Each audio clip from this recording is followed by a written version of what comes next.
좋은 아침입니다. 아침의 하나 뉴스 종합 비타민 아침의 매일경제 김은미입니다. 오늘의 일면 같이 들어가 보실까요? 매일경제입니다.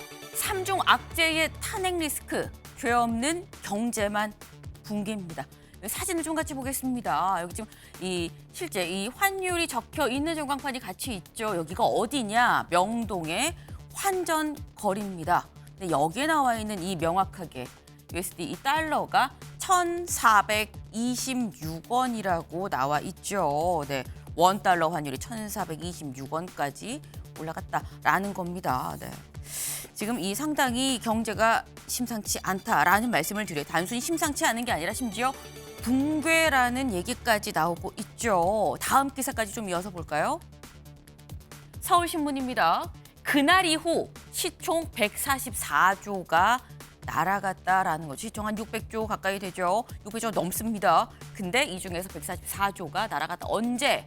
비상계엄 후 4거래일 동안 이 4거래일 동안 무려 144조가 날아갔다라는 거죠. 어제 월요일이었는데 블랙 먼데이였다는 거죠. 근데 전 세계는 다 아니었는데 우리만 블랙 먼데이였다라는 겁니다. 우리 경제 괜찮은 걸까 싶은데 잠시 뒤에 전문가 모시고 요 얘기를 좀 살짝 해보겠습니다. 다음 기사 볼까요? 국민일보입니다. 74% 계엄 선포 윤 탄핵해야. 네. 국민일보 창간 36주년이라고 합니다. 그래서 여론조사를 한국갤럽에 의뢰를 했다라는 거죠. 그래서 한국갤럽 여론조사 결과 국민의 74%가 계엄을 선포한 윤석열 대통령을 탄핵해야 된다라고 얘기를 했다라는 겁니다. 여기를 좀 같이 보겠습니다. 탄핵에 대해 어떻게 생각하십니까? 찬성한다 74, 반대한다 23, 모름무응답 3이었다라는 거죠. 근데 이게 지금 이 탄핵한 것만 물어본 게 아니고요. 여기 보겠습니다. 대통령 직무수행 긍정적이다. 물론 통상 이걸 이 대통령 지지율이라고 얘기를 합니다만 엄밀히 말하면 다르긴 합니다만 이 직무수행 긍정적이다라고 얘기하는 거 11%다라는 거죠. 지지 기반 무너진 거 아니냐라는 얘기가 나온 이 59%가 탈당을 해야 된다라고도 응답을 했다고 하네요. 관련해서 다음 기사까지 좀 보겠습니다. 탄핵에 대한 여론이 지금 70%가 넘는데 이 와중에 동아일보입니다. 윤 출국 금지, 현직 대통령 사상 초유입니다. 네, 어제 저희가 이 시간 딱 여기에서 뭐라고 전해드렸었냐. 윤 대통령 피의자로 입건됐습니다. 라는 말씀을 전해드렸었어요. 그런데 윤 대통령 이번엔 출국 금지 조치를 당했습니다. 근데 지금 보면 이 제목과 동아일보의 제호가 같은 크기라는 걸 아실 수 있을 거예요. 그리고 기사가 한쪽에 있는 게 아니라 완벽하게 한 줄을 다 제목이 차지하고 있다. 동아일보가 굉장히 힘줘서 제목을 달았구나라는 생각이 드는 거죠. 공수처의 요청에 법무부가 출국 금지 조치를 했다라는 소식입니다. 이런 가운데 다음 기사 가보죠. 조선일보입니다. 오늘 질서 있는 퇴진 로드맵 내놓는다. 네. 국민의힘에서 계속 그동안 한동훈 대표 질서 있는 퇴진을 얘기를 해왔습니다. 근데 그 질서 있는 퇴진이 언제 어떻게 하는 거냐라는 얘기가 있었는데 관련해서 그게 뭔지 오늘 로드맵을 내놓을 예정이다라는 조선일보의 지금 기사입니다. 언제 어떻게가 오늘 나올 것인지 그리고 그렇게 나온다고 한다면 야당이 받을 수 있는 아닌 건지 요 얘기를 잠시 뒤에 대담으로 좀 진행을 해보겠습니다. 다음 기사 볼까요? 경향입니다. 민주당 내란 특검법 발의, 쌍특검, 국조, 고발, 3중 공세입니다. 이번 이 계엄 사태 관련해서 민주당에서 내란 특검법을 발의했습니다. 근데 이 특검법은 일반 특검법을 얘기를 하는 건데 여기 쌍특검이라고 되어 있죠. 일반 특검법뿐만이 아니라 상설특검법도 발의를 했다라는 겁니다. 그리고 여기 국정조사도 하고요. 그리고 한덕수 국무총리 등에 대한 어떤 고발, 이 윤 대통령과 한덕수 총리에 대한 고발도 같이 진행을 하다. 3중 공세다라는 거예요. 지금 굉장히 거세게 밀어붙이고 있는 쉴 틈 없이 몰아붙이고 있는 상황이다라고 좀 볼 수 있을 것 같습니다.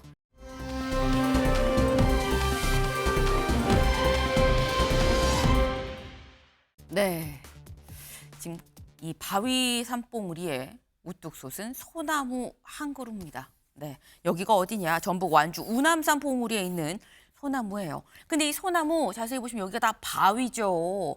바위인데 뿌리가 이렇게 지금 나 있는 모습을 보실 수 있을 겁니다. 네, 바위를 뚫고 산봉우리에 우뚝 솟은 이 소나무처럼 혼돈을 뚫고 새 희망으로 가면 좋겠다라는 오늘 국민일보 1면 사진이었습니다. 네.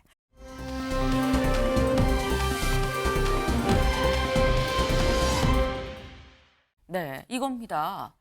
도량 발호입니다. 네, 교수들이 뽑은 올해의 사자성어예요. 도량바로, 뛸도 들보량, 밟을 발, 뒷달을 호. 이 풀이하자면 제멋대로 권력 부리며 날뛴다라는 뜻의 사자성어를 올해 교수들이 뽑았다고 하는, 참 아이러니한 건 이 교수들이 이 사자성어를 뽑은 게 계엄 사태가 있기 전이었다고 합니다. 네. 그렇다고 하면 지금의 사태가 어느 정도 예고가 또 됐었던 건가라는 생각이 드는 대목이기도 하네요. 아침에 매일경제 뉴스 종합 비타민 언제나처럼 TV로 좀 크게 보시다가요. 궁금한 점 유튜브 댓글로 남겨주시면 같이 좀 얘기를 해보겠습니다.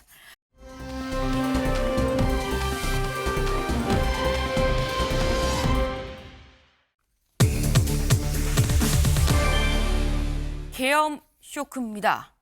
같이 보시죠. 계엄 쇼크 계속. 코스피 2,400 아래로 원화값 18원이 하락 떨어졌다라는 거죠. 보겠습니다. 코스피 2,360.58, 코스닥 627.01, 달러당 원화값이 1,437원까지 갔다라는 거죠. 그래프를 보면은 꺾은선 그래프를 보면 더 명확하게 아실 수 있을 것 같습니다. 지금 여기가 이 3일 오후 계엄령이 선포된 시점을 기준으로 해서 지금 코스피가 4일, 6일 그리고 9일 떨어졌고요. 코스닥 3일, 4일, 6일, 9일 떨어졌습니다. 원화값 2, 3 떨어지는 추세이긴 했습니다만 4일, 6일, 9일 이렇게 큰 폭으로 떨어지더라라는 겁니다. 제가 이 얘기를 전문가 모시고 좀 얘기를 해보겠습니다. 네, 저희 경제평론가 윤석천 위원님 안녕하세요. 네, 안녕하십니까. 네, 위원님. 근데 요거부터 좀 여쭤보겠습니다. 저희가 지금 이 코스피, 코스닥 그리고 달러당 원화값까지 좀 봤는데 의아한 게 뭐 일단 계엄 사태가 있었기 때문에 어느 정도 떨어지는 거는 있을 수 있는 건데 3일에서 4일, 6일은 좀 완만하게 떨어지는데 9일로는 좀 뚝 떨어지거든요. 네네. 왜 4일에서 6일 사이보다 9일 사이가 더 큰 폭으로 떨어지는 겁니까? 계엄은 뭐 국회에서 해제 결의안이 만장일치로 가결되면서 네. 사실 4일 정도만 해도 탄핵 국면이 정상적으로 어떻게 보면 해소될 거라고 기대를 했던 거죠. 아하. 그래서 낙폭을 줄일 수 있었는데 하지만 6일에서 9일 사이에 탄핵에 대한 로드맵이 불확실성에 휩싸이면서 최악의 국면으로 치달은 거죠. 뭐 비상계엄이라든지 그거에 대한 어떤 불법성, 탄핵의 정당성이 국민 대부분이 확인됐지만 그것이 정상적으로 해소되지 않고 있다는 어떤 불안감, 불확실성이 증폭하면서 그 코스피, 코스닥 같은 경우에 하락폭을 갖다가 키웠다라고 얘기할 수가 있겠습니다. 네. 그 지금 3일 계엄 선포가 되고 난 다음에 즉각적인 해제가 있었기 때문에 곧 수습이 될 거다라는 생각에 많이 떨어지진 않았습니다만 탄핵안이 그렇죠. 부결되고 난 다음에 정치적 불확실성이 더 크게 느껴졌기 때문에 심리가 그대로 좀 반영이 된 게 아니겠느냐라는 말씀이셨어요. 근데 네네. 그러면 위원님, 네네. 아직 지금 8시 8분이거든요. 아직 장이 열리지 않았는데 오늘 네네. 그러면 오늘도 큰 폭으로 하락할 거라고 좀 보시는 겁니까? 오늘은 낙폭을 갖다가 줄일 수 있을 거라는 어떤 기대는 있습니다. 네. 사실 여기에서 원달러 환율 같은 경우에는 하락을 했고요. 다시 말해서 원화 가치가 약간 좀 상승을 했거든요. 네. 야간 선물도 약간 상승을 했습니다. 대신에 이제 여계 시장에 상장되어 있는 항물 같은 경우는 어떻게 보면 약간 하락세를 보이기는 했는데 네. 어쨌든 오늘은 좀 낙폭을 줄일 수 있을 거라고 보는 거고요. 그런 이유는 아까도 얘기했지만 여전한 불확실성은 있지만은 네. 국민들의 어떤 탄핵에 대한 어떤 그 정당성 그걸 갖다가 계속 국민들이 확인을 하고 있잖아요. 따라서 정치권이 좀 움직일 거라는 어떤 기대들이 약간은 작용을 할 수 있을 거라고 보고 있는 거고요. 네. 그래서 뭐 하락폭은 약간 줄일 수 있을 거라고 보고 있지만은 다만 뭐 계속해서 이제 그 개인들이 물량을 쏟아내고 있잖아요. 네. 물량을 쏟아내면서 신용 어떤 그 잔고들의 어떤 물량 그것들이 이제 정리될 수 있는 어떤 가능성 뭐 이런 것들 때문에 하방의 어떤 그 위험 하방의 어떤 가능성은 여전하다. 그리고 아직도 탄핵 로드맵이 여전히 불확실성이 상존하기 때문에 네. 하방 위험은 여전히 존재한다 이렇게 봐야 될 것 같아요. 네. 지금 말씀은 일단 개미들이 자꾸 물량을 내놓는 게 이게 패닉셀이기 때문에 어느 정도 두려움이 좀 이 가셔지면은 덜하긴 하겠지만 근본적으로 완전히 불확실성이 해소가 되는 게 아니라고 한다면 계속 하방은 좀 불안할 수 있지 않겠느냐라는 말씀을 지금 하셨어요. 네네. 다음 기사를 좀 보면서 얘기를 해보겠습니다. 그날 이후 시총 144조가 날아갔다. 4거래일 동안 시총 144조가 날아갔다라는 겁니다. 근데 이건 네네. 위원님, 시총 한 600조 정도 되는 거에서 144조 날아갔으면 많이 날아갔다 싶은 건 알겠는데 이게 구체적으로 어떤 의미라고 봐야 되는 겁니까? 이게 비상계엄 사태가 있기 전 지난 3일과 비교한 거거든요. 네. 그러니까 4거래일 동안에 144조가 증발해버린 거예요. 네. 그러니까 600조 중에 144조면은 이게 엄청난 비중 아니겠습니까? 그렇죠. 그만큼 비상계엄이라는 불법적 이벤트가 한국 경제를 올가매고 있다는 얘기고요. 그걸 올가매고 있다는 걸 갖다 시장이 온전히 반영하고 있다. 이렇게 봐야 되겠죠. 지금 이 계엄 사태로 인한 불확실성 이게 아까 표현을 하신 게 경제를 올가매고 있다라는 표현을 지금 하셨어요. 지금 이 불확실성으로 인해서 경제가 그 사이에 지금 꽁꽁 이 올가매진 그런 상황이다라고 표현을 하셨는데 근데 코인은 또 괜찮은 것 같아요, 위원님. 아, 당연히 그렇죠. 네. 코인이라는 거는 뭐 한국 시장에 한국 시장에 올반이 있는 것들이 전 세계적으로 거래가 되고 있는 거 아니겠습니까? 이게 상대적으로 한국에서 개발된 어떤 토종 코인들 같은 경우에는 뭐 직접적인 타격을 받을 수 있겠지만 비트코인이라든지 뭐 이더리움이라든지 이런 것들은 우리나라에서만 거래되고 있는 건 아니잖아요. 네. 우리나라의 어떤 주식들처럼 한국물이 아니지 않습니까? 그러니까 세계적으로 거래가 되고 있는 거고 그거는 당연히 코인 시장에 뭐 한국 사람들은 돈이 급해서 이런 상황에서 나 빨리 현찰 챙길래 하는 사람들을 제외하고는 네. 사실 외국가에 뭐 한국 시장에서 한국 거래소 내린다고 그래서 외국 거래소에서 그것이 큰 영향을 받는 건 아니지 않겠습니까? 네. 그래서 상대적으로 코인 시장은 괜찮다 뭐 이렇게 얘기할 수가 있는 거죠. 또 하나의 요인은 뭐 코인이라는 게 일종의 안전자산으로서의 어떤 역할을 하고 있는 거니까 원화자산에서 뭐 어떻게 보면 탈출한 어떤 자금들이 코인 시장으로 뭐 도피하고 있다? 뭐 이렇게 얘기할 수도 있겠죠. 네. 그 지금 말씀은 코인 시장은 세계 시장이기 때문에 이게 국내의 이 탄핵 이 뭐 계엄 이슈와는 좀 무관하게 따로 도는 거 아니겠 더불어서 증시에서 네, 그렇죠. 나간 돈들이 그쪽으로 나갈 수도 있다라는 말씀을 지금 네네. 하셨어요. 네. 네네. 근데 지금의 이 상황, 계엄으로 인한 이른바 탄핵 정국까지 쭉 이어진 지금의 이런 상황, 과거에도 사실 탄핵 정국이 있었습니다. 저희 그래픽 같이 볼까요? 네.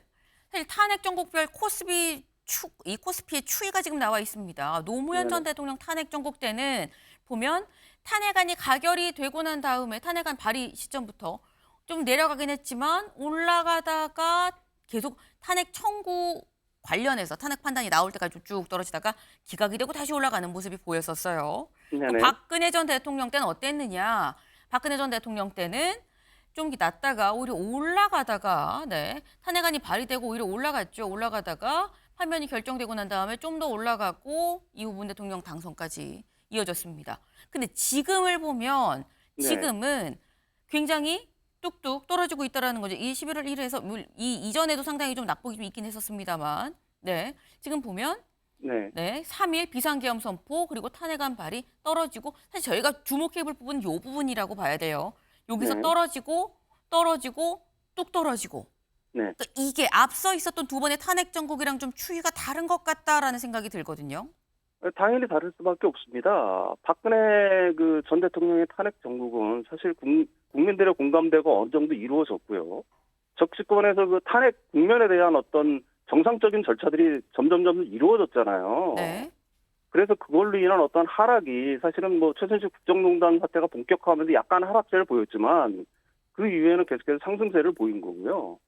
또 하나의 이유는 그 당시에 글로벌 증시가 전반적으로 긍정적이었기 때문에 국내 증시에도 긍정적인 영향을 미친 겁니다. 네. 그러니까 탄핵 국면에 대한 어떤 국민들의 공감대가 있었고 정치권은 그걸 그대로 받아들여서 정상적인 절차로 탄핵을 진행을 한 거예요. 네. 그래서 그걸 갖다가 불확실성이 급격히 해소되면서 시장은 영향을 받지 않은 거고요. 노무현 전 대통령의 탄핵 당시에는 당시 코스피가 좀 큰 폭의 하락세를 보였던 이유는 뭐냐면은 국민들이 그 탄핵에 대한 정당성을 갖다가 확인하지 못했어요. 다시 말해서 국민들은 그거에 대한 어떤 정당성에 대한 의혹을 강하게 보였던 거고요. 네. 그래서 그 헌재에서 그게 기각이 났어도 정쟁이 계속될 거라는 어떤 불안감, 정치적 어떤 불확실성이 전혀 해소되지가 않았다는 거죠. 그래서 그 큰 폭의 하락세를 보였던 거고요. 현재는 최악의 국면이라고 얘기할 수 있는 거 아니겠습니까? 비상계엄의 불법성이 확인됐고 탄핵의 정당성이 확인됐는데도 정쟁에 매몰되면서 탄핵 국면의 불확실성이 증폭되고 있는 상황이잖아요. 거기다 대외 여건도 녹록치가 않아요. 뭐 트럼프도 등장했고요. 한국 경제 펀더멘탈 등도 지금 굉장히 약화된 상황 아니겠습니까? 네. 이런 상황들에서 어떤 정쟁으로 인한 어떤 정치적인 어떤 불안정성이 증폭이 되면서 네. 이 증시가 그걸 갖다가 온전히 반영하고 있다 이렇게 봐야 되겠죠. 그 지금 말씀은 한마디로 불확실성이 계속 되니까 지금 그렇죠. 주의가 앞서 있었던 이 두 사례와는 좀 다를 수밖에 없다라고 말씀을 하셨어요. 근데 네네. 그래서 정부가 내놓은 게 다음 기사를 좀 보시죠. 네. 정부 증시 안정에 4,300억 긴급 자금 투입입니다. 정부가 네. 그래서 긴급히 자금을 좀 투입을 하겠다. 4,300억을 이 증시 안정 자금으로 넣겠다라고 얘기를 했는데 그럼 이 정부의 자금 투입 효과가 있을 거라고 보십니까? 어떻게 보세요? 어느 정도 뭐 하방의 지변 역할을 할 수가 있겠죠. 그렇지만 이 근본적인 원인이 있지 않습니까? 지금 네. 주식시장을 억누르고 있는. 그게 전혀 해소되지 않고 있는 상황에서는 사실 이 4,300억으로 이 증시 하락세를 갖다가 막을 수 있을까 하는 거는 저는 뭐 개인적으로 의문인 상황인 거고요. 네. 그 외에 뭐 증환기금이라든지 뭐 증환펀드라든지 한 10조 정도가 대기 물량이 있다라고 하는데 네. 그게 물론 이제 구두개입이라든지 뭐 실질적으로 개입을 하면서 약간의 하방 지지선 역할을 할 수가 있겠지만 근본적으로 증시가 안정돼가지고 이게 반등의 기회를 만들려고 한다면은 이 탄핵 국면의 로드맵이 정확하게 나와야 돼요. 투명하게. 그것도 하루빨리 나오지 않으면은 사실은 이 사태는 진정시키기가 굉장히 어려울 거다 이렇게 네. 판단을 하고 있습니다. 알겠습니다. 감사합니다, 위원님. 네네. 네. 근데 지금 결국 근본적으로 굉장히 여러 번 얘기가 나온 게 불확실성이라는 거죠. 계엄 사태로 인한 불확실성, 이 불확실성을 근본적으로 해소하지 않으면 지금의 이런 상황이 당분간 계속 갈 수밖에 없다라는 말씀이었습니다. 잠시 뒤 9시에 열리는 증시를 좀 이 장을 좀 잘 봐야겠다라는 생각이 좀 드네요.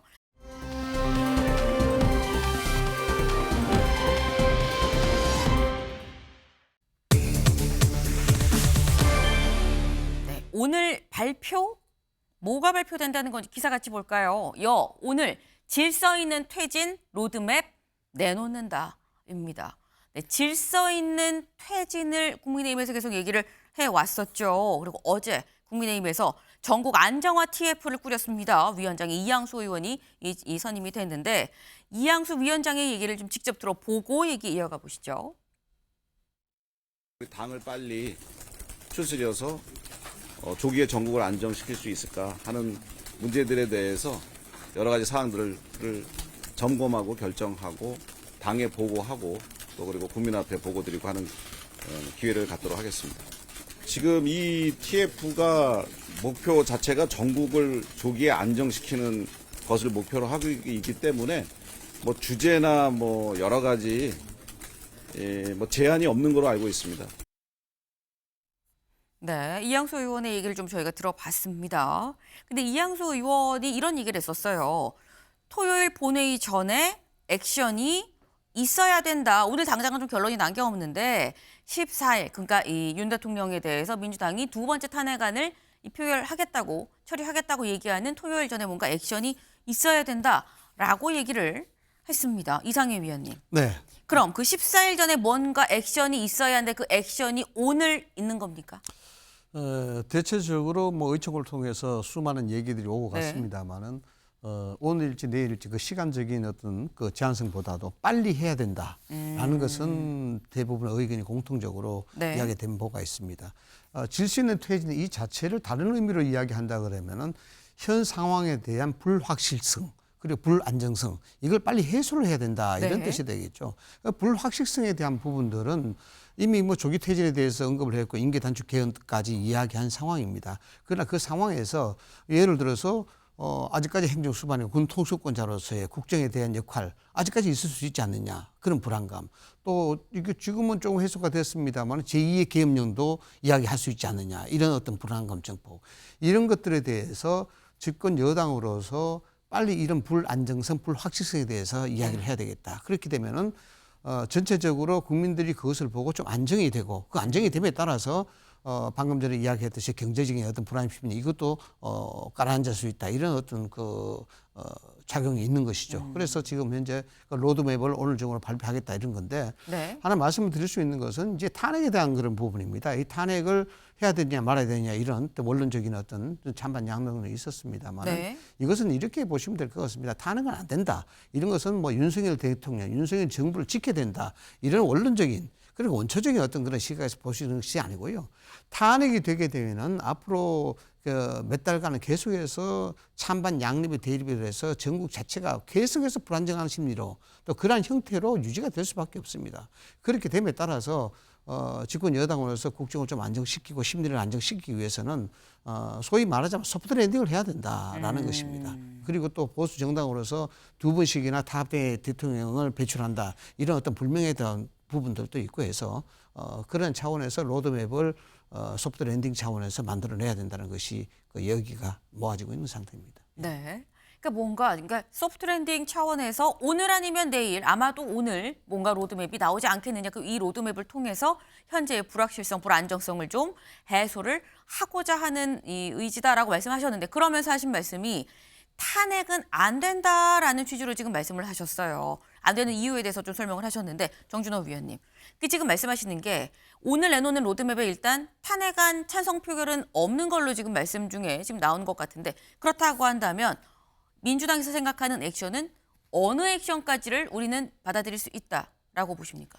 국민 시각으로 한번 제가 말씀을 드리면요. 네. 지금 사상 초유의 계엄 사태가 벌어지고 일주일 정도가 지났는데 아무도 구속이 안 돼 있고 그다음 뉴스를 보시면 아시겠지만은 이 경위에 대해서 수습할 수 있는 조사 주체가 누군지도 정해지지 않았습니다. 경찰도 수사하겠다, 검찰도 수사하겠다, 공수처까지 끼어들어가지고 하고 있고 그러면은 도대체 국민들이 보기에 일주일이 지나는 동안 아무도 구속도 안 되고 그러면은 서로 조사하겠다고 난리만 하고 있고 네. 질서 있는 퇴진이라고 해서 질서라는 단어가 들어가 있지만은 계엄 사태 국회에서 겨우겨우 비상계엄 해제 결의를 한 이후에 과연 이 논의에서 어떤 질서가 있습니다. 굉장히 무질서한 지금 논의만 계속 일주일째 계속되고 있는 거거든요. 이런 부분들이 답답한 거고 그렇기 때문에 우원식 국회의장도 일요일 날 긴급 기자회견에서 대통령 담화든 뭐 한한 체제든 간에 여기서 민주당과 국민이 빠져 있지 않느냐. 빨리 이 부분과 관련돼서 얘기를 좀 포함을 시켜라라고 했는데 네. 질서 있는 퇴진 로드맵이 지금 국민의힘 독자적인 로드맵일 수는 있습니다. 그러면 빨리 그 안을 확정을 해가지고 민주당과 협의를 하든지 국민과 뭐 국민적 동의를 구하든지 이런 부분이 있어야 되는데 말씀을 들어보면은 그래도 2차 탄핵안 표결 이전에는 로드맵을 내놓자 정도인 거지 이거에 대해서 국민적 동의를 어떻게 구해야 될지는 여전히 고민이었기 때문에 빨리 국민적 시각에서 이 스케줄도 한번 검토를 해보시라고 제가 강력하게 좀 권유를 한번 드리고 싶습니다. 네, 질서 있는 퇴진이라고 하는데 단어에는 질서가 들어가는데 이 계엄이 선포되고 급하게 해제된 이후 한 일주일여간 동안 지금 현재 질서가 있었느냐 빨리 수습을 해야 된다. 속도를 내야 된다라는 취지의 말씀을 하셨어요. 뭐가 됐든 일단 이 국민의힘에서 로드맵을 내놓으면 그 후에 민주당하고 얘기를 하든 그래서 국민들이 납득할 수 있는 안을 좀 같이 좀 만들어야 되는 거 아니겠느냐라고 말씀을 하셨는데 그러면서 민주당이 지금 현재 얘기를 하고 있는 건 빨리 속도를 내라라는 차원인 건지 매주 탄핵안을 표결을 하겠다라고 얘기를 했죠. 그리고 이번 주 토요일 오는 14일에 다시 한번 두 번째 윤석열 대통령에 대한 탄핵안 표결을 진행하겠다고 얘기를 했습니다. 근데 여기에 지난 1차 탄핵안에는 국민의힘이 불참을 했었죠. 근데 다음 기사 볼까요? 탄핵 반대했던 의총에서 14일 탄핵 표결 참여, 윤특검법 추진 목소리. 네, 지금 국민의힘이 어제도 의총을 했죠. 근데 여기에서 이번 주 토요일에 있는 탄핵 표결에 우리 참여해야 되는 거 아닙니까? 라는 얘기가 상당히 좀 나왔더라. 심지어 일각에선 특검법 추진해야 됩니다라는 얘기까지도 나왔다라는 거예요. 근데 지금 얘기가 들리는 걸 보면 이상희 위원님. 네. 일단 14일 이번 주 토요일 탄핵 표결에 참여하는 쪽으로 좀 의총에서 얘기가 모아진 것 같습니다. 뭐 찬반 양론에 대한 결론보다도 네. 국회의원으로서 본회의에 참석해서 표결로서 의지를 표명하는 것이 맞지 않겠냐 이런 얘기가 되겠습니다.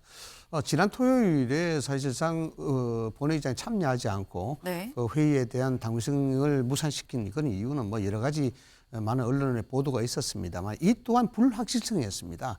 이 탄핵에 대한 대통령의 이런 부분들에 대해서 여러 가지 사안들이 아직까지 안개 속에 있고 여기에 네. 대해서 뚜렷한 명확한 뭔가 나오지 않았었기 때문에 여기에 대해서 실질적으로 가결이다 반대다 표결이다 뭐 이런 어떤 판단 자체가 애매모호한 상태였습니다. 그러한 어떤 이유가 좀 작용이 된 부분이 없지 않아 있었고요. 네. 그다음에 지금 14일 날에 투표장에 가야 된다 이런 부분들도 의총장에 충분한 논의가 있었습니다만 여기에 대해서 그 로드맵 안에 들어갈지는 모르겠습니다. 다만 그러한 의견들이 상당히 많이 주를 이루었었고 여기에 또 찬성하는 그런 기류도 많았습니다. 네. 다만 이제 거기 가서 전체가 참석해서 부결을 한다 네. 또는 전세계 참석해서 이탈이 됐다 네. 라게 되면은 또 어떤 전국의 방향이 또 달라질 수가 있겠죠. 네. 다만 지금 언론을 통해서도 국민적 비판이 그래도 국회의원으로서 여기에 들어가서 의사를 충분하게 전달하는 게 맞지 않겠냐 이렇게 이제 이야기하기 때문에 네. 거기에서 압박에 의해서 거기에 대한 압력에 의해서 그렇다라는 것을 보기에는 좀 무리가 있다라는 것입니다. 왜냐하면은 회의에 표결에 참여하는 것은 참여하지 않는 것도 당연한 권리가 됩니다. 여기에 대해서 완벽한 어떤 의사에 대한 정립이 안 됐기 때문에 여기에 표결에 참여하지 않겠다라는 어떤 의미가 되기 때문에 이 또한 그것이 불합리적이라든가 이런 것은 아니다가 이렇게 볼 수가 있습니다. 그래서 참여할지 여부는 아직까지 확실하게 결정이 안 됐다는 점을 말씀을 좀 드리고요.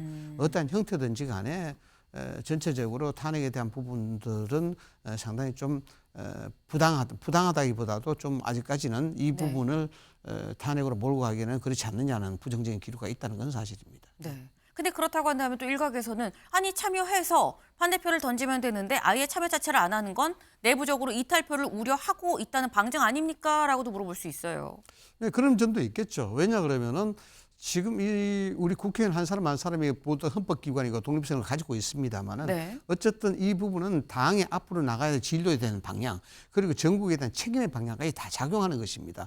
헌법기관으로서 개인의 의견을 존중해야 되고 거기에 대한 자유로운 보장이 돼야 되겠습니다만 그래도 이 부분에 대해서 어느 정도 당이 나가는 방향과 네. 그리고 국가적인 전체적인 맥락에서 본다 그러면은 전체적인 의견을 조율해서 나가는 것이 맞다라는 것입니다. 이것이 강제적이고 압력적이라는 볼 수가 없습니다. 네, 강제적이고 압력적인 부분은 전혀 없다. 다만 다 같이 좀 의견을 모아서 가야 되는 거 아니겠느냐라는 취지라고 말씀하셨는데 정준호 의원님.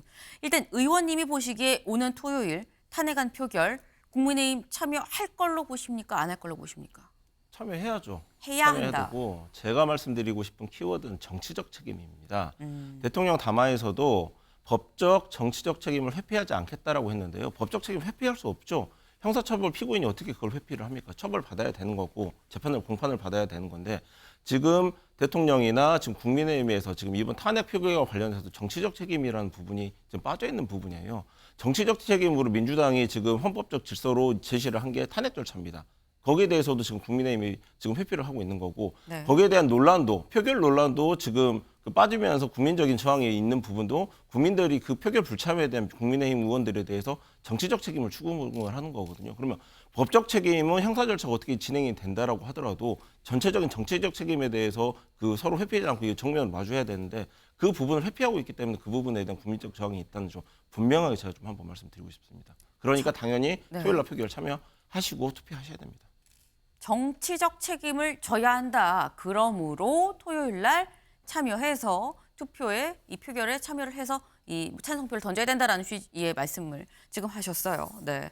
근데 지금 이 나오고 있는 게 어쨌든 로드맵이 오늘 뭐가 됐든 이제 나오지 않겠느냐라는 얘기가 지금 나오고 있죠. 근데 로드맵에 무엇이 실릴 것이냐. 내용도 내용이지만 구체적으로 혹 퇴진 시점이 적히는 거 아니야라는 얘기도 지금 나옵니다. 왜? 국민일보 같이 볼까요? 네. 여권에서도 윤이 직접 퇴진 시점, 방식 밝혀라 목소리. 여권 안쪽에서도 여권에서도 윤석열 대통령이 직접 퇴진하는 시점 그리고 어떻게 퇴진을 할 건지 여부를 본인이 밝혀야 된다라는 얘기가 나오고 있다는 거죠. 관련 목소리 잠깐 들어보고 오겠습니다. 다만은 사실은 우리 국민의힘은 윤석열 대통령을 보호하려는 그런 생각은 일도 없다. 책임 있는 여당으로서 질서 있는 퇴진을 계속 이야기하고 있고요. 네. 특수본부에서 한 달 안에 이 내란죄에 대해서 한 달 안에 결론을 내겠다고 하지 않았습니까? 네네. 네, 그래서 그만큼 수사 속도도 빨라질 것이고요. 더 큰 혼란을 결국 막기 위해서는 구체적인 정치 일정을 빨리 제시해야 되고, 그 제시한다는 말은 탄핵보다 더 빠른 조기 대선이 나는 우리 국민의 어떤 뜻과 또 지금의 혼란을 막는 길이다. 대통령 탄핵을 반대하는 것은 윤석열 대통령을 지키는 게 아니라 대한민국의 체제, 또 우리 아이들, 또 미래를 지키기 위한 것이다. 대통령 탄핵을 바로 단행함으로써 대한민국의 체제를 탄핵시키는 잘못을 저지르지 말자라는 얘기입니다. 네, 지금 조경태 의원 그리고 이 김태호 의원 그리고 윤상현 의원까지 얘기를 좀 들어봤습니다. 윤상현 의원은 조기 대선 반대다라고 얘기를 했고 조경태 의원과 지금 이 김태호 의원은 아니다, 좀 빨리 수습을 해야 된다라고 얘기를 했어요. 근데 구체적으로 김태호 의원이 이렇게 얘기를 했죠. 탄핵보다 더 빠른 조기 대선이 혼란을 막는 길이다라고 얘기를 했습니다. 지금 약간 찬반이 나뉘고 있는 상황인데 여기에 홍준표 대구시장도 SNS에 글을 올렸어요. 항상 홍 시장은 윤 대통령 입장에서 좀 옹호를 하는 입장이었었죠. 뭐라고 얘기를 했느냐. 지금이라도 질서 있는 하야 대책을 내놓고 나라 정상화시키는 방안을 찾으십시오. 그 방안은 당이 아니라 대통령이 직접 내놓으십시오. 결자 해지라고 했습니다. 네, 이상희 의원님. 예. 지금 나오는 목소리들이 저 윤상현 의원님 목소리도 들었긴 했습니다만 찬반이 있어요. 근데 홍준표 시장이 결자 해지 직접 대통령이 내놓으십시오라는 얘기를 했습니다. 저는 좀 개인적으로 좀 아쉬운 점이 있습니다. 대통령의 입장을 발표하면서 네. 당에 전적으로 위임을 하겠다 했는데 그 당이라는 것보다 국회 위임하겠다 이런 말로 했으면 어땠을까. 그렇게 되면 차라리 국회에서 협상 테이블이 만들어지지 않을까라는 네. 그런 생각이 들고 여기에 대해서 국민의힘의 입장, 민주당 입장이 서로 절충이 돼서 뭔가 좀 합의가 이룰 수 있는 그런 모멘텀이 되지 않을까 생각했었는데 당이라는 부분들을 국힘으로 한정했기 때문에 조금 아쉽다는 그런 좀 말씀을 좀 드리고요.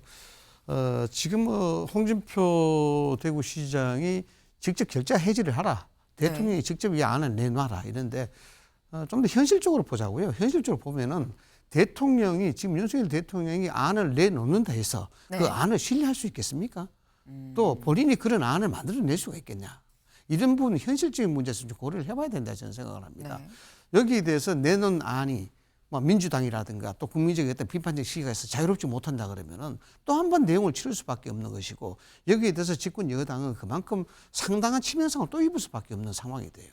그래서 이왕 당에 전적으로 맡기겠다고 이야기했으니까 그 네. 당이라는 그 차원을 좀 더 범위를 확장시켜서 국회가 이 부분에도 좀 건설적으로 나라의 미래를 위한 발전적 방향으로 네. 협의할 수 있는 가는 길로 가는 것이 맞지 않겠느냐. 저는 그렇게 생각을 합니다. 예. 지금 말씀은 정준호 의원님. 야당도 같이 앞으로 로드맵에 대해서 좀 논의를 하는 게 어떻겠느냐라는 취지의 말씀이신 거거든요. 로드맵은 같이 짤 수가 있겠죠. 근데 아까도 말씀드린 것처럼 정치적 책임을 어떻게 질지에 대해서는 이미 법적 절차가 그 탄핵이라고 하는 정치적 책임 절차가 있는데 그 부분에 대해서는 회피를 하시면서 다른 로드맵을 같이 짜자라고 하면 이건 순서 자체가 안 맞기 때문에 그리고 지금도 얘기 나오지만 어떤 SNS건 국민의힘이건 누구 어떤 인사의 발언이든 간에 민주당 또는 국민이라는 단어는 전혀 안 들어가 있습니다. 지금도 이 부분 분명히 돌아보시고 책임 겸허하게 책임지겠다라는 말씀 탄핵이 어떻게 입장 대응하겠다는 얘기 다 하시고 그리고 나서 로드맵 짜시고 민주당하고 협의를 하시는 게 맞습니다. 네. 민주당에서 로드맵 갖고 논의할 수 있지만 기본적으로 이미 한 이 계엄 사태에 대한 어떤 책임에 대해서 정치적 책임에 대해서 명확하지 않은 상태에서 이걸 덮고 논의할 수는 없다라는 게 또 민주당의 입장이다라는 말씀이에요. 네. 지금 제가 잠깐 아까 들어보긴 했습니다만 여권 안에서도 얘기가 계속 갈리고 있는 상황인 거죠.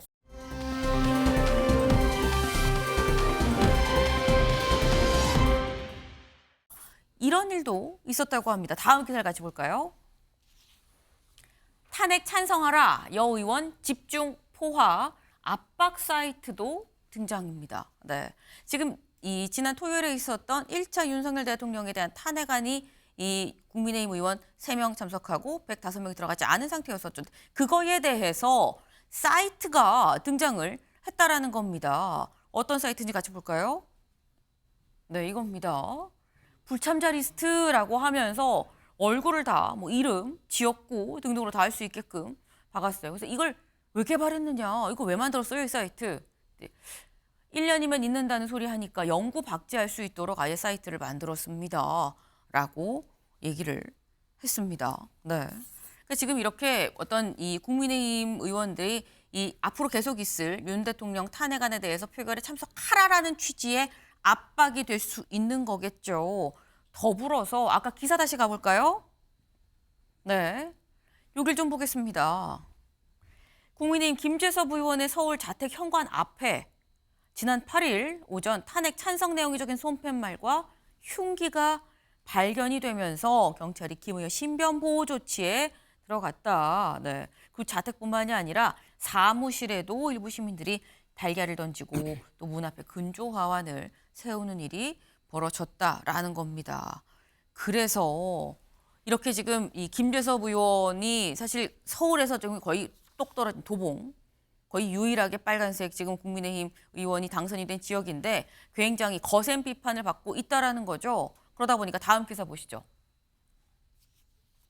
빗발치는 항의에 표결 불참 김재섭 결국 인스타 폭파. 네, SNS를 아예 닫았다는 겁니다. 근데 이런 상황에 대해서 윤상현 의원이 한마디를 했는데 이게 또 논란이 커졌어요. 들어보고 오시죠. 김재섭 의원이 형 따라가는데 형 자기 지역에서 엄청나게 욕먹는다. 어떻게 해야 돼? 야 재섭아 나도 박 대통령 탄핵 앞장서 반대해서 나 끝까지 갔어. 나 욕 많이 먹었어. 그런데 1년 후에는 다 야 윤상이 의리 있어. 좋아. 지금 당장 걸 수 있다. 예. 그러나 내일 모레 1년 후에 국민은 또 달라져. 저는 윤상현 중진 의원으로서 지금 이 악화된 민심이랑 그 당에 대한 어떻게 해야 되는지 또 촉구하는 이야기를 드린 바 있고 그것이 좀 과장돼서 일방적으로 좀 유튜브 방송에서 전해진 것 같습니다. 어제 뭐 김재섭이 얘기한 거 가지고 아니 언론에서 침소 공대해가지고 젊은 분들께 저의 이제 탄핵을 부결을 당론으로 했는데 얼마나 고민이 많겠습니까? 그에 대해서 뭐 저의 경험담을 통해서 네, 윤상현 의원과 김재섭 의원 두 사람이 나눈 대화 내용이 다시 또 이제 외부로 언론 인터뷰를 통해서 좀 흘러나오면서 다시 또 논란이 좀 불거진 모습이에요. 살짝 두 사람 간에 약간 감정적인 이런 부분도 있었지 않나라는 생각이 좀 드는데 근데 지금 저 얘기 중에 이상희 의원님 그런 얘기 있어요. 재섭아라고 얘기를 윤상현 의원이 얘기를 했다라는 거죠. 1년 지나면 또 바뀌어라고 얘기를 했다라는 거예요. 네. 지금 현재의 상황이 비정상적이다. 그렇기 때문에 정상화될 것이다. 이런 투로 이야기한 건 아닙니다. 왜냐 그러면 제 말을 가만히 들어보면 현실 자체가 오늘의 현실과 내일의 현실이 또 달라질 수 있다라는 겁니다. 그것은 어떤 말이냐 그러면은 탄핵에 대한 비상계엄에 대한 수사가 진행이 되고 있는 상황이고 여기에 갑론을박이 치열하게 대립되고 있는 상황이니만큼 그만큼 대중들이 예민할 수밖에 없고 또 상대 쪽의 지지자들도 여기에 대해서 예민하게 반응할 수밖에 없다. 여기에 대해서 우리가 일희일비할 필요는 없다. 담담하게 거기를 가는 것이 맞다라는 어떤 위로적인 얘기지 이것이 현재 상황에 그 대중들이 잘못됐으니까 잘된 형태로 어떻게 갈 것이다라고 어떻게 그 비약적으로 그렇게 표현한 것은 절대 아니다 이렇게 봅니다. 말씀하셨습니다마는 김재섭 의원은 2살 된 아들을 키우고 있습니다. 이게 굉장히 불안합니다. 여기에 대해서 우리는 굉장히 가슴 아프게 생각하고 있고요. 여기에 또 김미 의원 같은 경우에는 부산 지역구에 거의 벽면에 핏빛으로 물들이고 있습니다. 거기에. 그래서 여기에 대해서 압박을 받는 여기에 대해서 비판을 받는 국민의힘은 김재섭 의원이나 김미 의원뿐만 아니라 여기에 전체적인 108명 의원이 다 압박을 받고 있다고 보입니다. 그 압박받는 가운데서 우리가 선택하는 이런 것들이 어떤 정략적이라든가 이익을 위해서 하는 것이 아닙니다. 충분한 토의를 하고 있고 충분한 아픔을 감내하면서 이야기를 할 수 있다는 것을 말씀을 좀 드리고요. 저도 문자만 하더라도 며칠 새 8만여 건이 왔습니다. 8만여 건 정도 이게 보통 평상적인 평균치입니다. 여기에 대해서 물론 그에 대해서 국민적인 비판적 시각이 있고 요구가 열망이 강하다라고 이야기를 할 수 있겠습니다만은 글쎄요. 뭐 이런 것들이 우리 국회의원들이 가지고 있는 소신 그리고 여기에 대한 철학, 그에 대한 가치 물론 영향을 주실 거 이걸 민심이라 볼 수도 있겠습니다만은 아까 말씀드린 대로 충분하게 이 현상에 대해서 앞으로 같이 하고 있고 여기에 대해서 충분하게 또 반성도 하고 있고 이런 것들이니까 우리 국민들께서 좀 여기에 대해서 매사 과유불급이지 않습니까? 몰아붙이고 비난 주시는 것도 좋습니다만은 그만큼 우리가 어떤 정략적이지 않고 이익적이지 않다는 점을 충분히 말씀을 좀 드리고 싶습니다. 네, 정준호 의원님. 지금 윤상현 의원께서 좀 착각하고 계신 부분이 하나가 있어요. 1년 뒤에 윤상현 의원에 대해서 의리 있다라고 얘기가 나오는 부분은 그 1년 안에 박근혜 대통령의 탄핵 절차 다 거쳤고 형사처벌 다 받고 있었고 그 감옥에서 있었기 때문에 책임을 다 했기 때문에 1년 뒤에 평가가 좀 바뀌는 부분이 있는 건데 예를 들어서 탄핵 절차도 진행이 안 되고 질서 있는 퇴진이라고 해서 조기 퇴진이 6개월이 될지 1년이 될지 모르는 상황에서 그 상황에서 평가가 바뀌겠습니까? 의리가 있겠다고 하겠습니까? 우리가 친일정산 못했기 때문에 친일파라는 이 얘기가 지금 70년이 지나서 80년이 지나서 나오는 것처럼 국민의힘 의원들이 분명히 지금 직시를 하셔야 되는 거는 책임을 다 한 다음에 국민적 평가가 다시 달라지는 거지 이게 끝나지 않는 동안에 이 국면이 계속 될 겁니다. 정말 이거는 명심하셔야 됩니다. 네, 지금의 이 상황이 1년 안에 수습이 돼야지 1년 뒤에 평가가 다를지 말지가 향배가 결정이 되는 거 아니겠느냐라는 말씀을 하셨어요. 네. 지금 이 오늘 내놓을 로드맵이 대체 무엇이냐 여부를 저희가 좀 얘기를 하고 있었죠. 근데 오늘 이것 말고 사실 다음 기사 볼까요? 네, 다음 기사. 네, 민주당 오늘 감액 예산안을 처리를 하겠다라고 얘기를 했습니다. 민주당. 네, 오늘 이 4조 한 7천억인가요? 이 감액한 예산안을 오늘 그냥 예정대로 처리를 하겠다라고 얘기를 했는데 관련해서 국민의힘에서는 좀 더 논의할 시간을 달라라고 또 얘기를 하고 있죠. 오늘 예산안 처리를 두고 당장 오늘도 또 국회가 좀 시끄러울 것 같다라는 생각이 좀 드네요.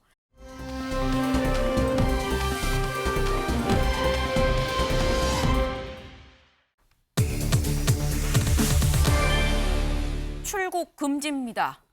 피의자 윤석열 현직 대통령 첫 출국 금지입니다.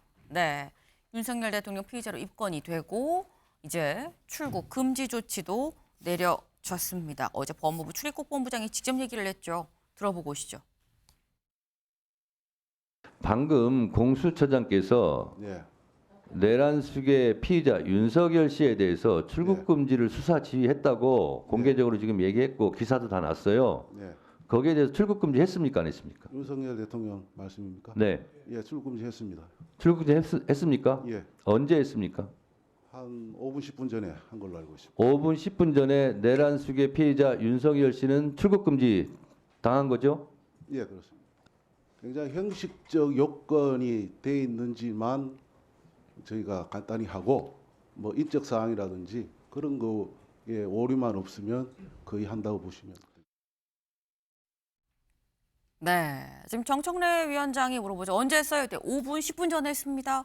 그러니까 들어오고 신청이 들어오고 거의 바로 지금 이 출국 금지 조치를 내렸다라고 봐야 될 것 같아요. 근데 여기서 드는 의문이 원영석 변호사님. 박근혜 전 대통령 때는 출국 금지가 없었어요. 저희가 사상 첫 현직 대통령 출국 금지다라고 얘기를 하는 게 전에는 그런 적이 없었거든요. 근데 지난번 박근혜 전 대통령 때는 안 그랬는데 이번에는 출국을 금지시킨다. 차이가 뭘까요?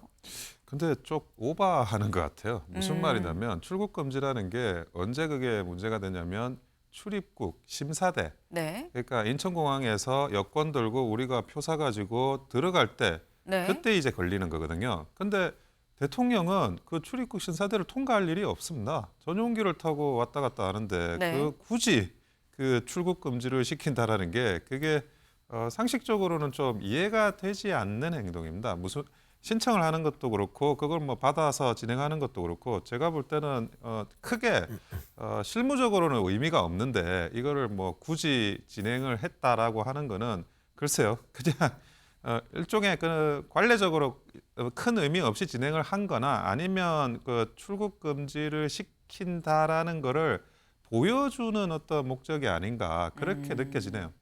그러니까 실질적으로 우리가 통상 출국 금지 조치를 할 때는 해외로 도망가지 못하도록 하는 목적으로 있는 건데 예. 대통령의 경우는 그게 사실 뭐 공항에서 뭐 걸리거나 이런 류의 어떤 실질적인 효과가 있을 수 없는 조치인 건데 그냥 약간 선언적인 의미로 보여주기라고 표현을 하셨어요. 이 보여주기로 한 거 아니겠느냐라고 말씀하셨어요. 서영주 대변인님 짧게. 네.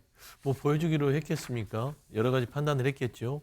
그러니까 말씀한 대로 원 변호사 말은 이게 이제 대통령이 공식적인 일정을 하면 당연히 출입국을 뭐 거치지 않고 특별히 수행원을 거쳐서 1호기를 타고 가죠. 네.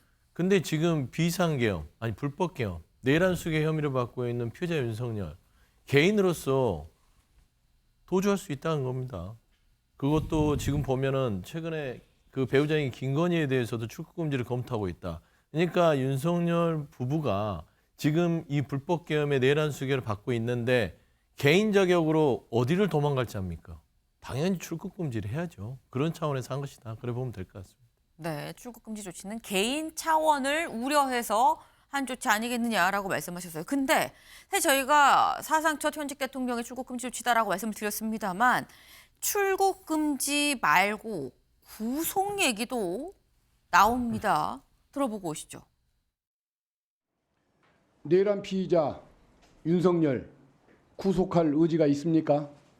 지금 내란죄에 해당하는 부분에 대해서는 적극적으로 지금 수사하고 신변 확보에 노력하고 있습니다. 내란죄의 수괴와 내란죄의 중요 범죄 종사자에 대해서는 구속 수사를 원칙으로 해서 열심히 이 수사를 진행하려고 하는 의지를 우리 공수처 수사관들은 모두 가지고 있습니다. 자, 그럼 네, 공수처장이 지금 얘기를 하고 있죠.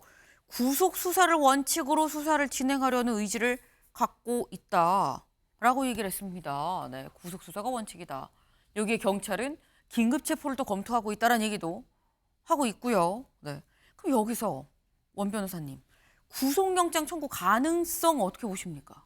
지금 그 공수처가 오락가락 계속 하고 있는데요. 네. 아까 그 출국 금지 관련해서 뭐 국민 누구나 그 관례적으로 행정적으로 한다라고 하면 그게 원칙이라서 한다고 치자고요.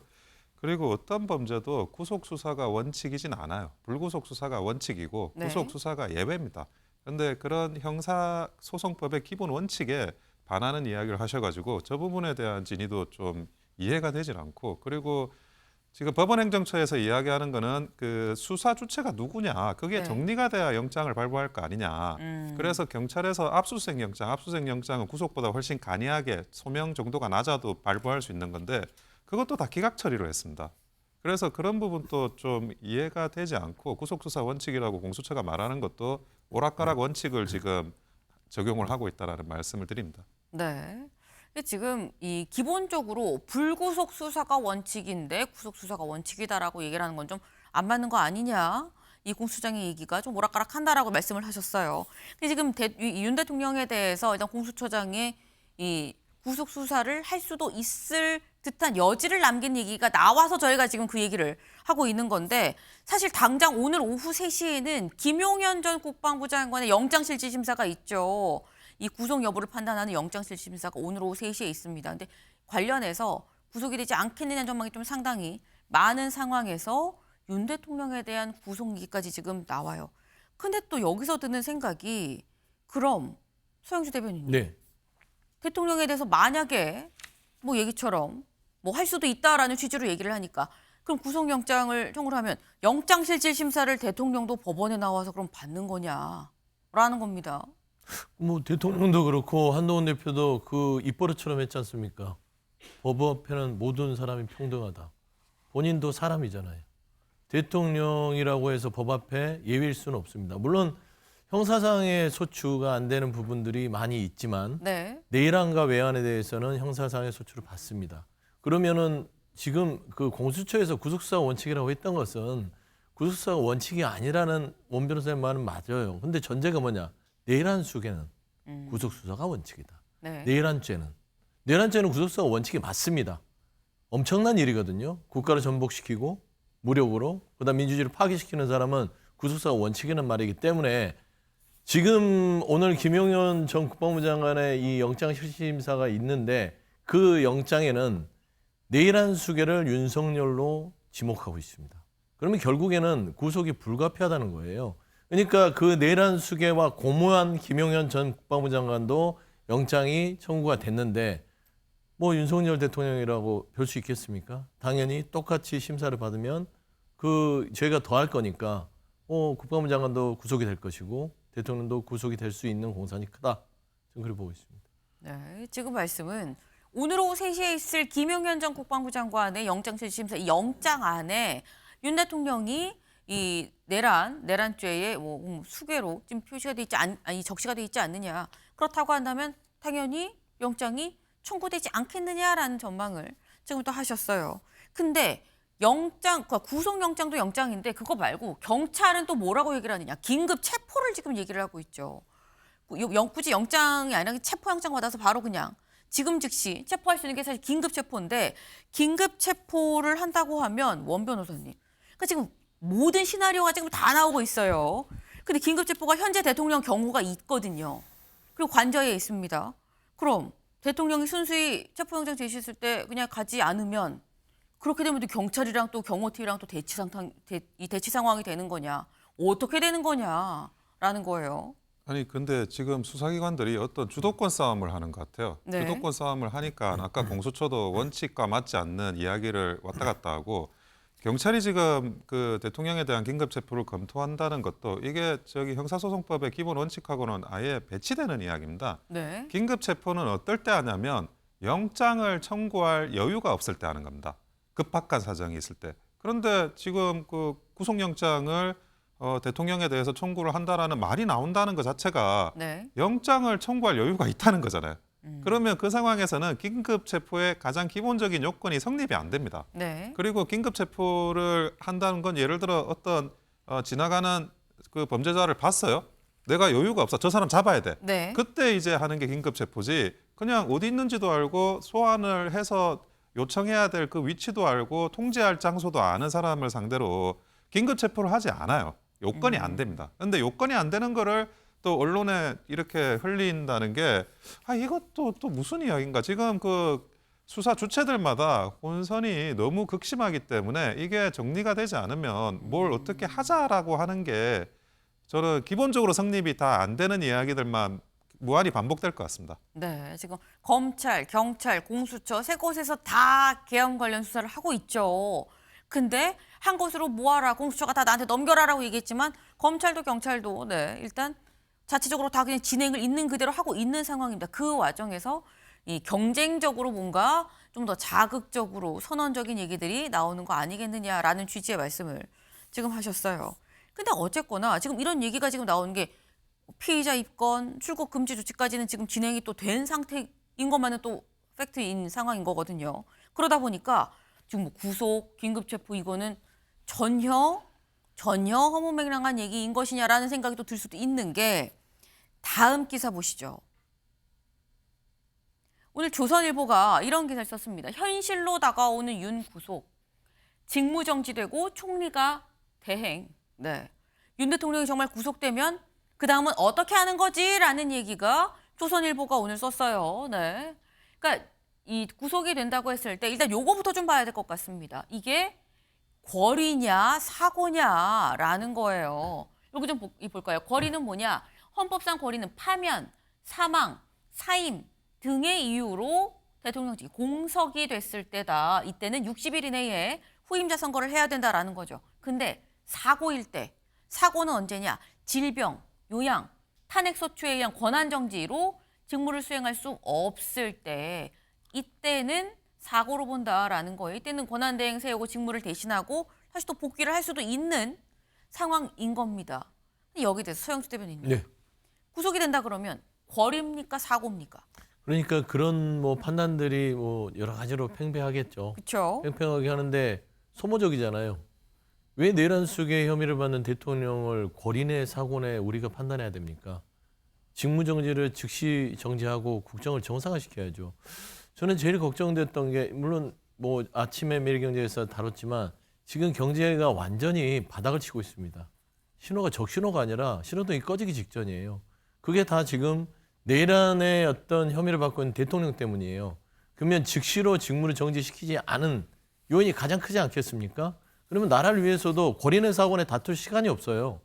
탄핵에 대한 소추 자체도 지난 7일 날 됐었어야도 불구하고 지금 일주일이 되면서 코스피 코스닥 모든 환율부터 해서 거의 그냥 정지 상태로 가고 있습니다. 그렇기 때문에 고리 사고를 다툴 필요가 없다. 저는 이 구속 수수든 긴급 체포든 이런 거는 법률적인 영역에서 이루어진다면 당장의 탄핵 소추를 통해서 직무를 정지시키면 굳이 그런 부분을 논박할 시간을 줄일 수 있기 때문에 오는 14일 날 표결이 예정이 돼 있기 때문에 국민의힘도 나라를 걱정하는 국회의원들 아니겠어요?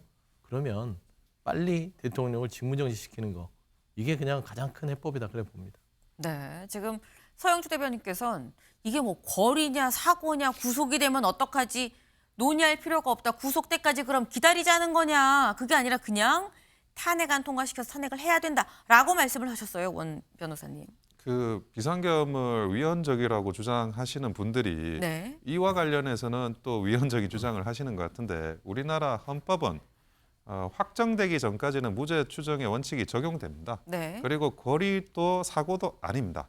그러다 보니까 구속된다 그래가지고 과거에는 이제 그 선출직이 옥중에서도 결재를 하고 그 수행을 다 했어요. 네. 근데 그것이 좀 문제라고 해서 별도의 법률로 만들어가지고 구속이 되는 경우에 그 지자체장 같은 경우에는 그 대행을 할 수 있다. 부단체장이. 네. 그렇게 법률로 바뀌었는데 그렇게 특별한 법률이 있지 않는 이상에는 고리도 아니고 사고도 아니고 무죄 추정의 원칙을 받아가지고 업무를 수행할 수가 있습니다. 근데 지금 현재 그 대통령에 대해서 구속이 되면 그와 관련해 가지고 부단체장이 대행을 해야 된다. 그런 법률이 없어요. 그러면 다시 헌법에 무죄 추정의 원칙이라는 기본으로 다시 돌아가게 됩니다. 그것이 헌법을 지키는 거거든요. 네. 그래서 그 비상계엄에 대해서 이제 위헌이다 아니다 하는 분들이 많으신데 이 그 무죄 추정의 원칙의 기초에 대해서도 헌법을 지키는 게 필요하다고 보여집니다.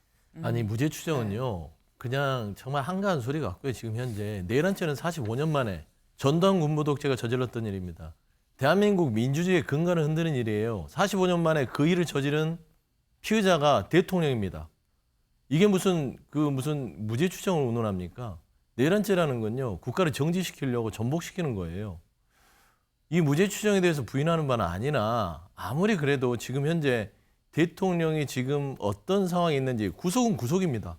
직무정지 옥중 결재를 하려면 그럴 만한 분이에요. 지금. 내란 수계로 지금 피의자로 된 이 대통령은 본인이 감옥에 가도 옥중에서 결재할 거예요.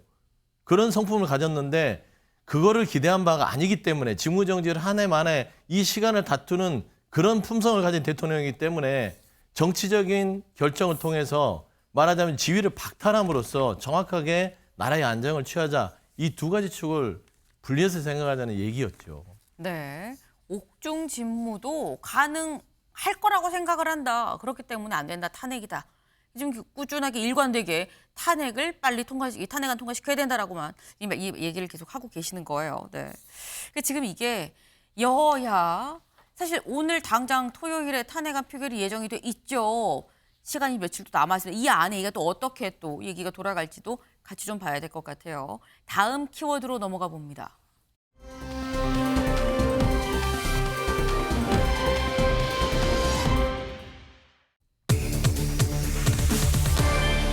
군 통수권입니다. 기사 같이 볼까요? 국방부 군 통수권은 여전히 윤 대통령에게 있다. 직접 들어보시죠. 지금 국군 통수권은 누구한테 있나요? 대통령께 있습니다. 내란 수계 피의자가 국군 통수권을 가져도 되나요? 가져도 되는지에 대한 판단을 물으시는 건가요? 법적으로는 현재 통수권자에게 있습니다. 권한이. 김민관입니다. 이게 법적으로 전시 상황이 발생하면 계엄을 선포하는 권한이 그럼 지금 누구한테 있는지 설명 부탁드리겠습니다. 뭐 법 조문을 다 아실 텐데요. 뭐 그것이 뭐 누가 선포 권한이 지금 달라진 것은 없는 것으로 압니다. 네. 국방부에서 군 통수권자는 법적으로 윤 대통령이다라고 얘기를 했습니다. 원 대변인님. 그 헌법과 법률에 정한 권한은 네. 그 헌법과 법률에 정한 절차가 아니고서는 박탈되거나 정지될 수가 없습니다. 네. 그거는 하고 싶어서 하고 안 하고 싶어서 안 하는 그런 문제가 아니거든요. 네. 그런데 그 부분과 관련해 가지고 지금 어떤 비판을 하시는 분들도 결국 그 절차를 해야 되니까 탄핵소추 의결을 하시겠다는 거잖아요.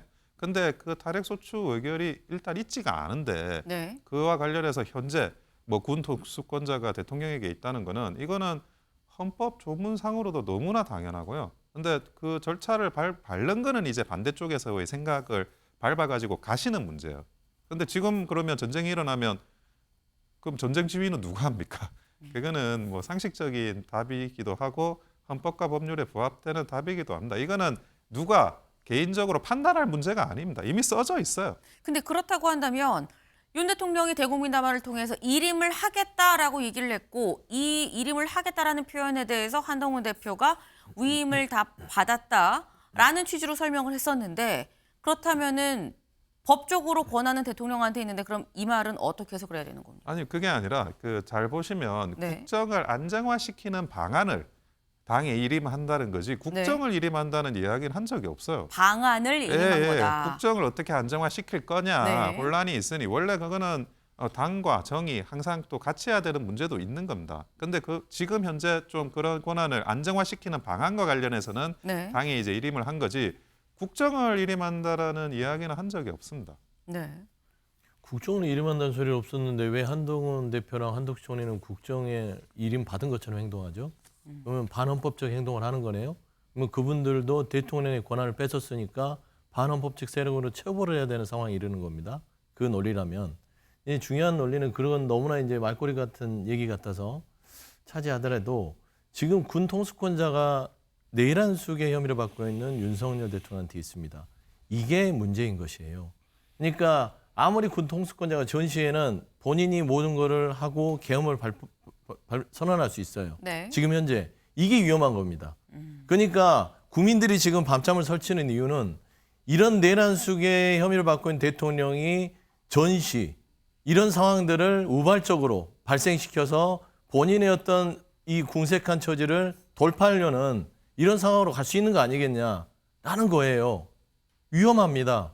그렇기 때문에 국민들이 요구하고 있는 것입니다. 이거는 정치적인 부분은 다 떠나는 거예요. 지금 보시면 대한민국 헌법은요. 모든 권력은 국민한테 나옵니다. 권력자는 국민이고요. 대통령이 가지고 있는 통수권은 권위입니다. 네. 그러니까 위임받은 그냥 권력의 하나의 위임받은 그 행위일 뿐이에요. 그렇기 때문에 저는 지금 국민의 안위와 대한민국의 안위를 위협하는 내란 수괴 혐의를 받는 윤석열 대통령에 대해서는 즉각 직무정지가 필요하다는 거. 이거 여야가 같이 동참해야 됩니다. 여기서 헌법 운운하고 법치 운운하고 할 새가 없다. 저는 그런 말씀드리고 당장의 도수권 부분도 계속 가지고 있으면 위험하다. 저는 그런 말씀 좀 드리고 싶습니다. 네. 그럼 군 통수권을 여전히 대통령이 갖고 있다고 한다면 그럼 한덕수 총리와 한동훈 대표는 그동안 여기에 반하는 내용을 대국민 담화로 얘기를 한 것이냐라고 얘기를 했죠. 안 그래도 국방부의 이 얘기에 직접 한동훈 대표한테 기자들이 물어봤습니다. 직접 들어보시죠. 네, 군 통수권에 대해서 대통령 직무가 배제되는 겁니까? 저는 마찬가지라고 생각합니다. 그러면 외교를 포함한 것이죠. 외교까지 포함한다는 제가 말씀드렸죠. 누가 군 통수권을 대리하나요? 여기까지 하겠습니다. 네. 지금 한동훈 대표 얘기를 들어보면 이거는 원 변호사님, 한동훈 대표의 취지는 그거는 권한 없는 건데요라는 취지로 지금 또 얘기를 해요. 외교랑 마찬가지로 군도 마찬가지로 권한이 없는 거죠라는 취지로 얘기를 하고 있거든요. 한동훈 대표가 최소한의 헌법 조문도 잘 모르고 자기가 답을 한 것 같아요. 이거를 이해를 못 하신 것 같은데 그리고 그 한덕수 총리가 이야기한 그런 말씀들 담화문이나 이런 내용을 보면 네. 거기에 한동훈 대표한테 국정을 위임한다라는 취지의 표현이 없습니다. 예, 당연히 그런 표현이 없고 그냥 만나서 사진 찍고 할 이야기하고 한 것뿐이지 거기에 대해서 한동훈 대표가 심대한 착각을 한 것 같습니다. 전혀 그 한동훈 대표가 이야기하는 그 이야기 외교권이 본인한테 있다 아니면 네. 군통수권이 본인한테 있다는 취지의 이야기를 하는 것 같은데 만약 진짜 그런 뜻이라면 굉장히 위헌적인 발언을 한 겁니다. 만약에 그런 뜻이라고 한다면 좀 위헌적인 발언이다라고 말씀을 하셨는데 그 윤 대통령, 그러니까 대통령이 갖고 있는 권한들이 좀 있습니다. 같이 좀 볼까요? 네, 이거죠. 권한 관련해서 지금 논란이 일고 있는 포인트가 이거예요. 국군 통수권, 좀 전에 저희가 봤죠. 이걸 국가 군사력을 최고 지휘하고 통제하는 권한인데 국방부가 이건 대통령한테 있다라고 얘기를 한 거. 그리고 인사권입니다. 국무위원을 임명, 해임, 그리고 공무원 임면권 등등. 이상민 행안부 장관에 대한 이 면직안을 제가를 했죠. 더불어서 법률안 제2요구권 거부권, 그리고 외교권 및 조약체결 비준권, 네, 그리고 헌법재판소장 임명 등 헌법기관 구성권. 근데 이게 이렇게 된다고 하면 서영주 대변인님, 네. 만약에 탄핵안이 통과가 된다고 해도 그러면 헌재로 갈 텐데 헌재 구성권이 그럼 대통령한테 있는 거냐? 라는 생각이 들어요. 지금 직무가 정지되면 헌재 임명에 대한 권한은 행사할 수 없겠죠. 그 전에 통과되기 전에 행사한다면 어떻게 되는 거예요? 그러게 된다면은 굉장히 이거는 상상하기는 쉽지 않은데 또 그럴 만한 분은 같아요. 그러니까 상상을 초월하는 행동들을 하고 있기 때문에. 근데 아마 지금 헌재 소장 부분에 있어서도 네. 여야 축천목 3명이 남아있기 때문에 일단은 그럴 일은 없을 것 같은데요. 일단 중요한 거는 윤석열 대통령이라는 분은 이제는 내일한 수계라는 인식으로 그냥 국민의 내일이 있습니다. 그러니까 직이 허수아비처럼 그냥 페이퍼 프레지던트죠. 거의 그런 식으로 있다 하더라도 국민들 그다음에 이 행정부의 각 공무원들이 말을 듣겠습니까? 권한을 행사해도 움직이질 않습니다. 그럴 바에는 본인 스스로 거취를 결정하는 것도 대한민국을 위해서 좋은 결정이에요. 그래서 저는 왜 저렇게 이 국민들의 세금을 축내면서 이 자리에 버티고 있는지, 저는 아니면 정말 위험한 생각으로 아까 얘기했듯이 군 통수권을 본인이 머리에 염두에 두고 네. 제2의 계엄을 또 혹시 도모하고 있는 게 아닌지 생각해서 지금 뭘 하고 있는지 아무도 모르잖아요. 윤석열 대통령 부부 관저에서 뭘 하고 있죠? 나라를 이 파탄을 해놓고요.